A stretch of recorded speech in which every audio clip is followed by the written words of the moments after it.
Hello everyone, welcome to How to Solver. Hope you are well. Today in this video, I'm gonna show you how to do a boomerang on Snapchat.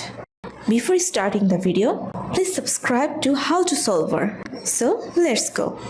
First of all, you have to open your Snapchat app.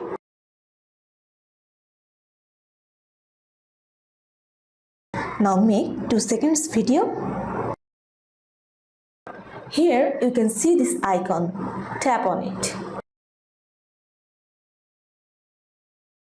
You can change it as loop.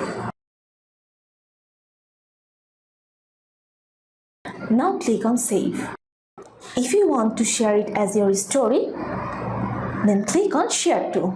That's it. So this is how you can do a boomerang on Snapchat. So guys, that's it. You can do this. I think this video is very helpful to you. If it was, then give a thumbs up and hit the subscribe button, and thanks for watching.